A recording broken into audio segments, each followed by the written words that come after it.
Hai, selamat datang di podcast Hubungan Internasional. Ini adalah rangkaian podcast yang dikelola oleh Departemen Ilmu Hubungan Internasional Universitas Gadjah Mada.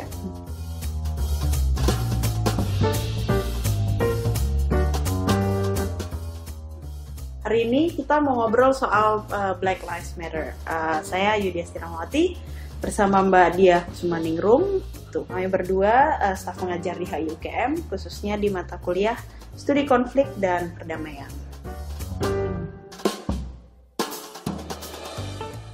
Nah, Mbak Ayu, BLM itu kan gerakan yang terjadinya jauh tuh di sana gitu. Tapi efeknya terasa di berbagai penjuru dunia dan bahkan di Indonesia. Nggak usah jauh-jauh kalau kita mikirin kelas-kelas kita di HIUGM, banyak yang relevan ya, dari pengantar studi perdamaian, analisis dan transformasi konflik, gerakan sosial global, studi kekerasan, konflik etnik, pengantar studi demokrasi, jadi promosi kita ya. Tapi yang ingin saya tanya nih buat pembuka diskusi, apa ya poin atau lensa yang relevan buat kita pakai sebagai penstudi HI di Indonesia buat ngomong gerakan yang ada di jauh sana itu? Ini sih, kerasa nggak sih Mbak, maksudnya kalau kita ngomongin HI, satu hal yang missing atau hilang dari cara kita membicarakan tata kelola global adalah bagaimana tata kelola global itu dikonstruksi gitu. Selama ini cara arus utama di dalam HI memahami tata kelola global selalu membayangkan ini adalah sistem yang tidak memiliki order atau anarkis gitu kan. Nah, cuman kalau kita perhatikan lebih seksama, alih-alih anarki, sebenarnya kan penuh hierarki ya. Kehidupan kita ini baik di level global, makro, sampai di level mikro gitu, yang kemudian membagi banyak unit di dunia termasuk negara ke dalam tingkatan-tingkatan gitu. Jadi tidak setara itu sebenarnya. Nah, tingkatan-tingkatan ini berbasis apa gitu?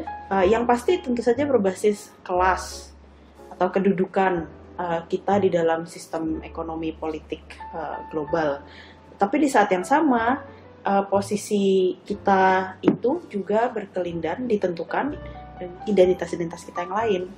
Sederhana aja deh, kita selalu ngomong ada negara core, ada negara periferi gitu. Pertanyaannya, kenapa negara core identik dengan identitas tertentu dan negara periferi identik dengan identitas tertentu, dan di mana relasi di antara keduanya tidak setara. Jadi apa ya, kalau kita mau ngomongin soal rasisme, ras adalah salah satu elemen yang sangat penting di dalam resep pembuatan tata kelola global yang jarang sekali dilirik, padahal justru itulah mungkin salah satu yang membuat hierarkinya terjadi. Jadi kalau kecenderungan orang sekarang ngomongin BLM itu sebagai sebuah gerakan gitu, atau sebagai manifestasi dari tindakan rasis, itu jadinya tanggung banget gitu ya. Jadinya we miss the bigger, the deeper structure gitu. Itu cuman manifestasi dari tata kelola global yang selama ini ada. Nah, tata kelola global itu boleh dieksplisitkan nggak Mbak? Apa? Takut itu dah JW saya tuh sebenarnya. Aku kira kita juga sering kan ngomongin di kelas, kalau kita ngomongin perilaku rasis itu cuman kayak ujung dari gunung es gitu kan. Tapi seperti yang kita tahu namanya gunung es gitu, ada bagian yang lebih besar yang tidak tampak gitu kan, yang membunuh Leonardo DiCaprio. Salah banget kalau orang menganggap kapalnya Leonardo DiCaprio itu hancur karena puncak gunung esnya gitu. Salah. Tapi itu yang karena the whole gunung es, karena gunung es secara keseluruhan sudah begitu, Leonardo DiCaprio miskin pula, jadi memang dia kebagian cuma megangin papan gitu ya, iya, tidak naik di atas papannya. Ada di posisi yang agak rendah dalam hierarki yang kita bicarakan tadi. kalau kita ngomong rasisme, perilaku rasis itu kan hanya kekerasan, manifestasi kekerasan di level subjektif yang tampak oleh kita sebagai subjek gitu. Dia sebagai sebuah perilaku, ada orang yang melakukan, ada orang yang merasakan, jelas subjeknya gitu. Nah, kalau kita cuman ngomongin di level itu terus, ya memang kesannya terpisah-pisah dan unik dan kasuistik gitu, seperti ujung gunung es tadi. Harus lihat bawahnya atau kondisi objektifnya. Namanya sejarawan, ilmuwan sosial. Tadi pagi saya baru nemu artikel di Conversation yang menarik, bilang bahwa kita nggak bisa misahin rasisme yang kita lihat sekarang dari proses besar bernama kapitalisme yang mulai menyebar ke seluruh dunia. Perlu diakui menyebar di seluruh dunia sejak kolonialisme dimulai di abad 16-an gitu. Nah, sebagai sebuah latar terbentuknya tata kelola global yang modern sekarang, ini proses besar banget yang kadang kita nggak sadar. Wajar sih kalau kemudian kita hanya bisa mengenali dampak-dampaknya yang terasa beda di benua ini begini, di benua itu begitu, di Indonesia gini, di Amerika gitu. Jadi ibarat sungai, hulunya sama, tapi berhilir di muara yang berbeda gitu. Oke.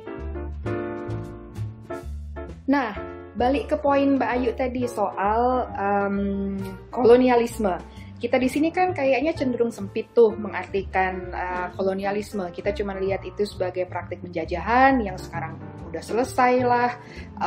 Ada bentuk-bentuk modern day slavery dan segala macam, tapi udah gitu.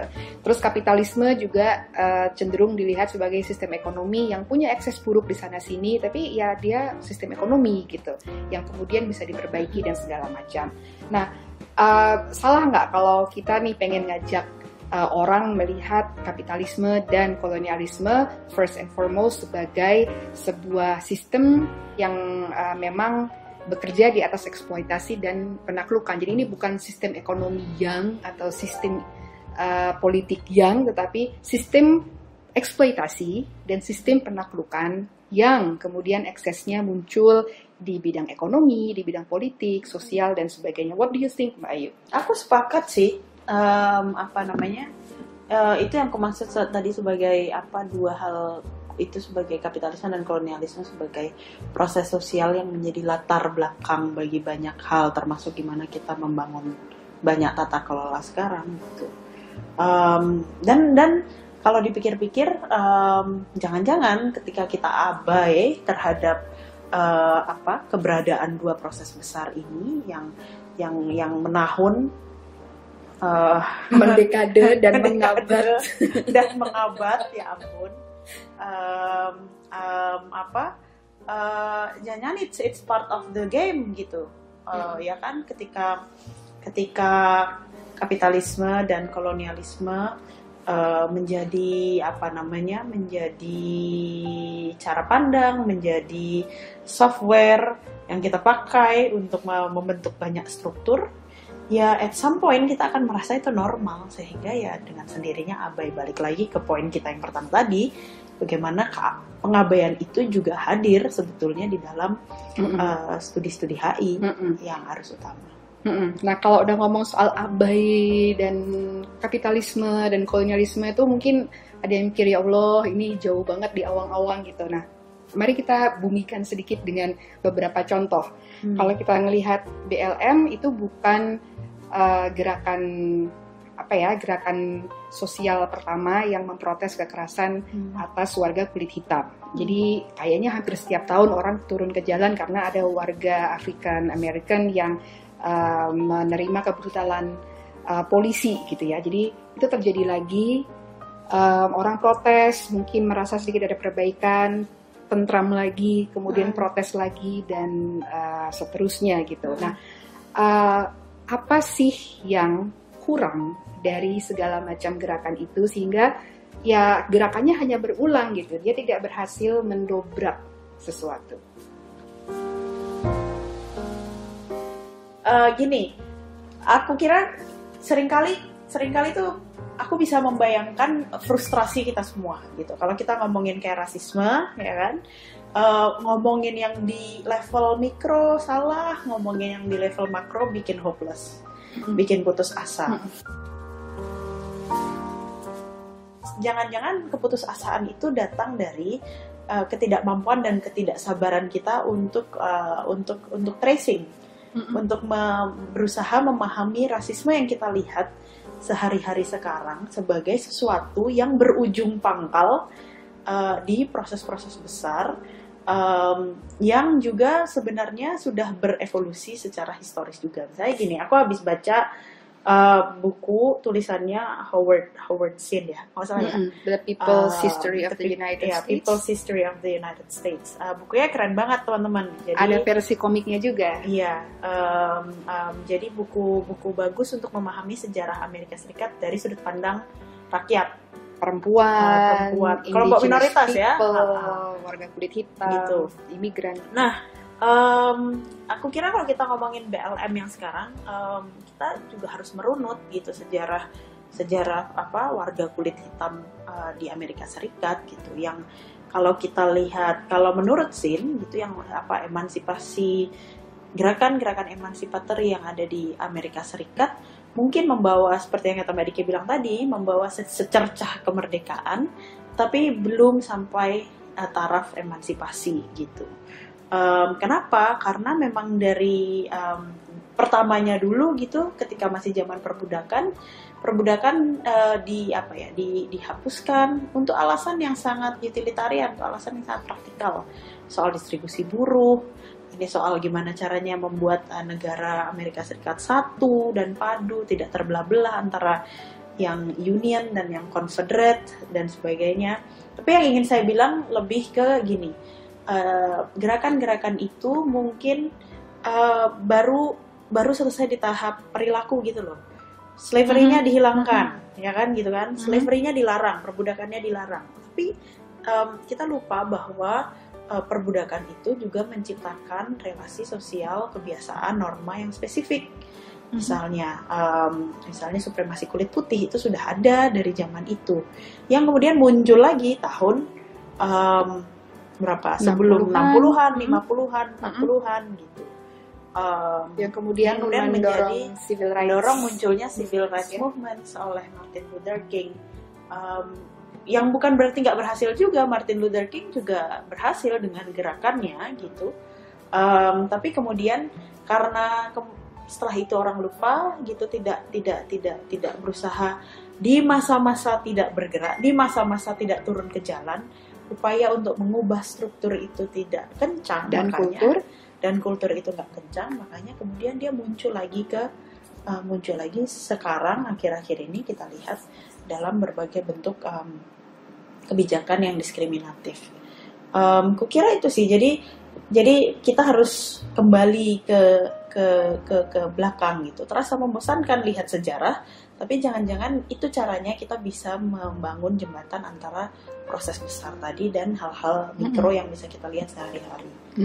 Nah, aku jadi penasaran, jangan-jangan gimana ya kalau kita pakai cara itu untuk memahami Indonesia gitu. Maksudnya kan kemarin banyak banget tuh di media sosial yang bilang, ini tuh beda, persoalan rasisme di Amerika Serikat sama di Indonesia tuh beda, nggak bisa disamain gitu. Atau banyak juga yang bilang ini sama. Atau gitu. Ada yang bilang ini sama gitu. Nah, nggak tahu menurutmu gimana Mbak? Mungkin nggak ya kita juga bisa melakukan latihan yang sama gitu, mencari jembatan itu supaya kita bisa memahami dengan lebih baik persoalan diskriminasi dan eksklusi yang kita lihat di Indonesia.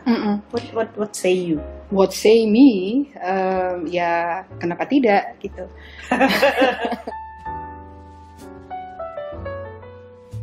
Yang ingin aku bilang, ketika di luar sana orang bilang wah ini sama tuh yang ada di Amerika dan di Papua, atau beda tuh yang ada di Amerika dan di Papua, bayangan orang adalah ini fenomena yang terpisah, yang bisa jadi mirip atau tidak mirip. Nah, dengan cara berpikir yang tadi Ayu tawarkan, mungkin kita harus melihat mereka bukan sebagai dua hal yang terpisah dan kemudian perlu dibandingkan dan perlu ditarik pelajaran dari satu ke yang lainnya, tetapi mereka fenomena yang sama gitu.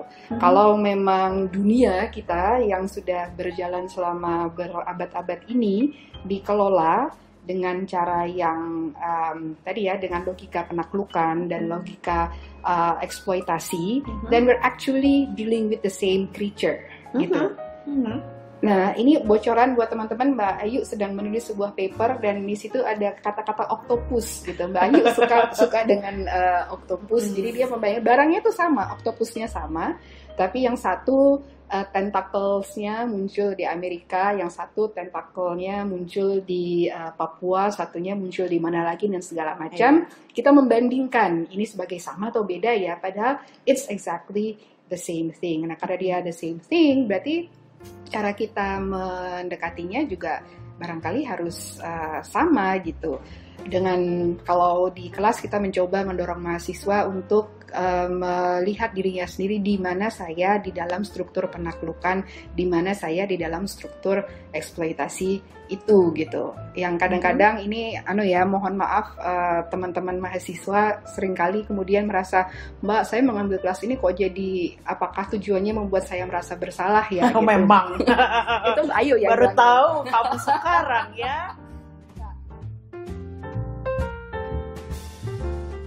Ya, apa sih kalau dari proses itu teman-teman merasa bersalah atau merasa marah atau merasa sedih dan segala macam, ya it's okay gitu ya. It's okay to feel various feelings karena ya memang perasaan itu penting. Kalau tahu informasi sebanyak itu dan tidak merasa apa-apa, nah itu baru bermasalah, itu problematik. Itu baru itu problematik gitu.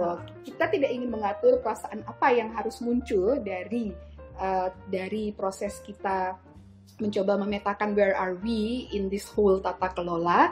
Kita tidak ingin bilang kamu harus merasa ini, tapi kita pengen teman-teman bisa merasa gitu. Karena kalau tidak ada ini ya, kalau afeksinya tidak tersentuh, maka kecil sekali kita membayangkan harapan buat kita semua bisa bergerak bersama melampaui aneka tata kelola itu. Mungkin sebagai scholar HI itu, sebagai penstudi HI itu juga kewajiban ya untuk berpikir di luar realitas mikro kita gitu, dan mampu menyambungkannya bukan hanya ke proses-proses sosial yang terjadi di immediate environment di dalam Indonesia, tetapi juga mengkaitkan pengalaman Indonesia ke proses-proses yang lebih besar lagi yang ada di level global gitu. Karena hanya dengan melakukan itu kita bisa membuat HI lebih meaningful gitu, pembicaraannya gitu kan. Nah, pertanyaanku balik lagi ke tadi kan, kita dikenal sebagai dosen yang suka membuat mahasiswanya frustrasi gitu, karena membuat mereka merasa masalah hidupnya bertambah banyak. Ya kan, udah jomblo, papernya banyak, harus mikir rasisme pula ya kan. Ya Allah, sedih banget. Nah, kalau kita pengen mengenali proses-proses besar tadi, supaya kita bisa melakukan bukan hanya sekedar marah, tetapi juga marah dengan benar, marah dengan produktif, marah with the purpose, marah dengan konstruktif, bukan menjadi rebel without a cause, tetapi rebel with a cause and proud of it, gitu ya. Apa yang bisa dilakukan?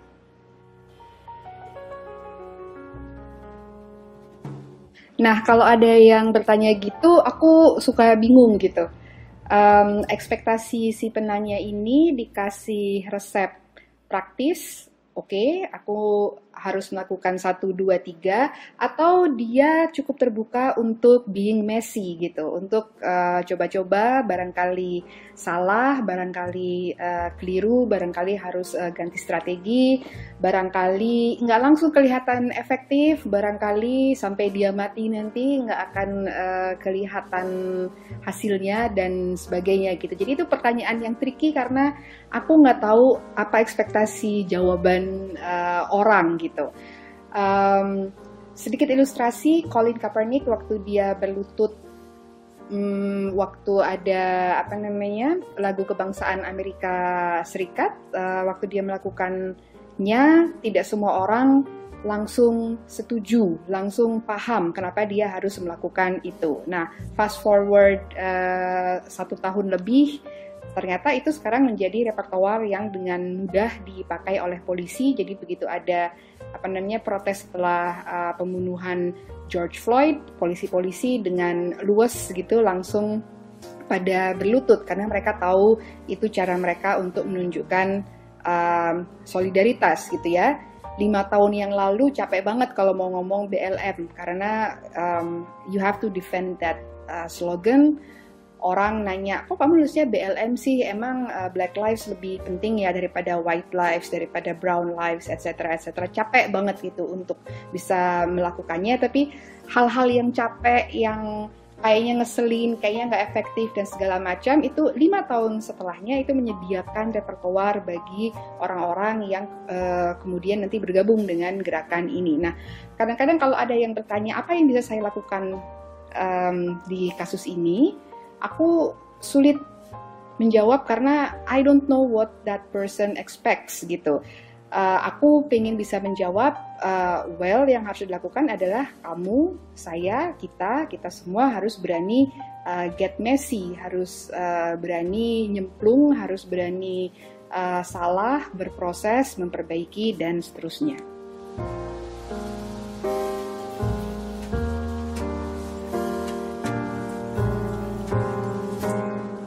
Jadi kata kuncinya kan 1, temukan di mana diri Anda di dalam sistem penaklukan dan eksploitasi ini, dan kemudian temukan apa yang coba cari tahu, refleksikan apa yang bisa kau lakukan. Tapi bahkan ketika pun kamu melakukannya dalam proses ini, mungkin baik juga ya kalau kita mengedukasi diri kita dan terus-menerus berusaha terbuka terhadap narasi dari mereka yang memang tertaklukkan gitu, karena kan akhir-akhir ini sering banget tuh kita jadi sotoy dalam artian gini nih caranya gitu, sehingga nggak pas misalnya. Kayak ini misalnya podcast soal BLM yang ngomong 2 orang Indonesia yang kulitnya hitam enggak, putih juga enggak gitu.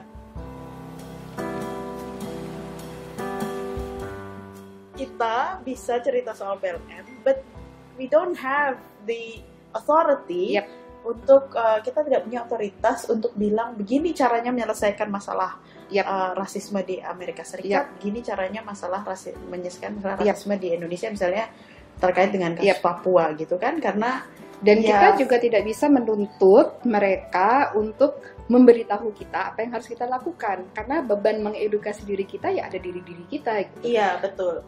Beban mengedukasi ada di diri kita, tapi in the process kita harus memastikan perspektif yang kita pelajari adalah perspektif mereka yang tertaklukkan. Dan dari situ kemudian melakukan sesuatu di hal yang paling kecil, karena menurut Mbak Dike meskipun kesannya kecil dan sekarang belum kelihatan dampaknya, by the end of the day yang dilakukan siapa tuh? Colin Kaepernick, Mas Colin itu adalah sesederhana berlutut, ya kan, kesannya hanya berlutut untuk untuk menunjukkan protesnya, meskipun kesannya mikro, tetapi jangan-jangan 5 tahun lagi kita tidak bisa bilang itu dampaknya kecil, karena mungkin itu bisa jadi referensi buat siapapun yang ingin bergerak di depan gitu.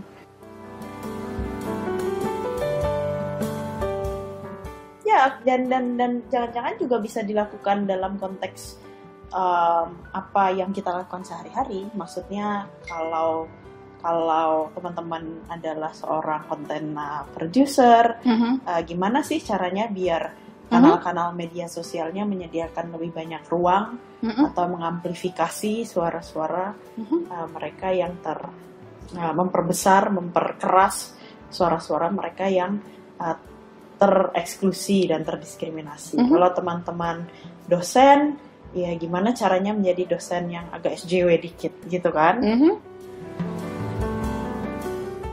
Pastikan di dalam silabusnya, bacaan-bacaannya, tema-temanya orang-orang yang diambil di situ, Yep. berapa persen sih yang Yes. misalnya laki-laki kulit putih barat gitu, berapa persen yang betulan itu suara ini ya, suara kelompok-kelompok yang tadi tertaklukkan Yep. gitu. Bahkan sebagai mahasiswa pun kayak dengan sengaja bikin tugas, ketika dikasih tugas kelompok, tugas personal, ya sekali-sekali kenapa nggak bikin tugas yang emang dengan sengaja berusaha mengangkat cerita-cerita penaklukan ini gitu kan, cerita-cerita eksklusi ini gitu.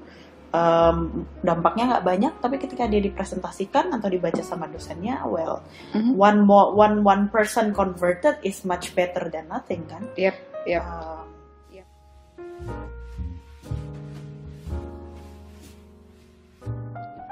Nah, kembali ke poin Ayu tadi soal mengaitkan antara yang ada di level global, makro tadi dengan yang ada di level mikro, aku jadi kebayang mungkin kita harus melipir bentar ya ke ilmu bahasa gitu. Soalnya kita kan sebagai orang HI UGM kalau mau melipir ke matematika susah tuh, jadi mari kita melipirnya ke ilmu bahasa. Nah, dari ilmu bahasa kita mengenal SPOK, subjek, predikat, objek, keterangan. Ketika kita melihat episode-episode rasisme, seksisme, dan semacamnya di level sehari-hari, kita tuh kayaknya mudah banget bicarain itu gitu. Karena jelas kelihatan siapa melakukan apa terhadap siapa dengan cara bagaimana gitu. Misalnya nih, seorang polisi kulit putih menekan lututnya di leher George Floyd yang merupakan laki-laki kulit hitam di Amerika Serikat gitu, atau seorang polisi kulit putih menembak Breonna saat wanita kulit hitam itu sedang tidur di apartemennya, jelas gitu, atau tentara menembaki atau melakukan kekerasan terhadap warga sipil di Papua. Cenderung mudah bagi kita untuk ngomongin itu semua karena satu, SPOK-nya jelas, tetapi yang nggak kalah penting nih, kedua, semua itu lumayan berjarak dari kita. Bisa jadi kita ujung-ujungnya cuma bisa frustasi kalau ngomongin kapitalisme dan kolonialisme itu karena kita kesulitan mengidentifikasi SPOK-nya. Kita sering lupa kalau struktur besar kapitalisme dan kolonialisme itu perlu institusi, aktor, agen gitu ya buat menjalankan praktik eksploitasi dan penaklukan gitu. Ada yang secara sadar atau tidak sadar melakukan atau membiarkan eksploitasi dan penaklukan itu gitu. Jangan-jangan kesulitan sesungguhnya itu bukan karena aktornya tidak jelas gitu, tetapi karena kita terlalu dekat dengannya gitu. Cara kita atau pilihan kita sehari-hari dalam misalnya bekerja, belajar, belanja, bertamasya, bercita-cita, atau bahkan sesimpel berbicara gitu, itu jangan-jangan itu yang membuat pola eksploitasi dan pola pendudukan itu lestari gitu. Jangan-jangan yang kita anggap musuh yang ada di luar sana yang kuat itu jangan-jangan kita adalah bagian darinya. Makanya it makes sense kalau mau jadi bagian dari solusi yang harus dilakukan pertama adalah bertanya pada diri sendiri, berefleksi di mana saya di dalam sistem eksploitasi dan penaklukan yang menjadi logika utama tata kelola global kita selama berabad-abad ini.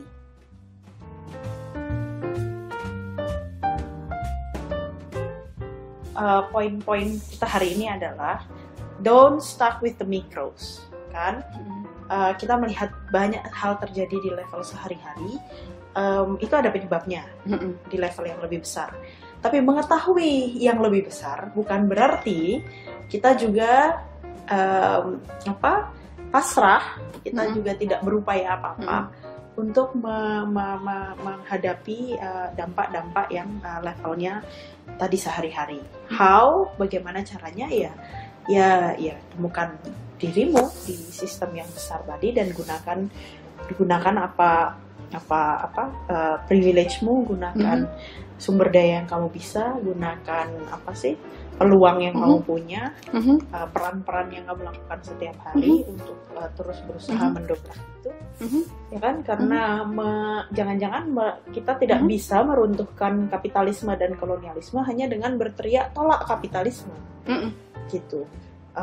Sama dengan kita tidak bisa mengupayakan perdamaian dan demokrasi hanya dengan berteriak demokrasi dan perdamaian sekarang juga, ya kan? Ini adalah kerja besar yang harus dilakukan banyak orang. Kalau di podcast sebelumnya Mbak Dike bilang demokrasi itu seperti cinta, penuh dengan kekecewaan. Well, sama seperti cinta, dia juga kata kerja, ya kan? Harus selalu dilakukan gitu. Perdamaian dan demokrasi itu harus selalu diupayakan kalau memang kita menginginkan. Kayaknya kita berhenti di sini dulu gitu. Sebelum saya curcol ya. Dan sebelum kita lebih banyak jadinya nanti splaining gitu. Kita kan nggak suka splaining soal Papua, splaining soal BLM gitu. Kalaupun kita ngomongin isu-isu itu bukan karena kita ahli di bidang itu, tetapi karena kita adalah bagian dari satu masalah yang luarannya kemudian menjadi masalah yang berbeda-beda. Ya, urun rembuk aja, bukan berusaha menaruh kebenaran di luar sana. Baiklah, oke. Terima kasih buat teman-teman semua yang sudah bersedia mendengarkan. Pantau terus podcast Hubungan Internasional. Dah. Dah.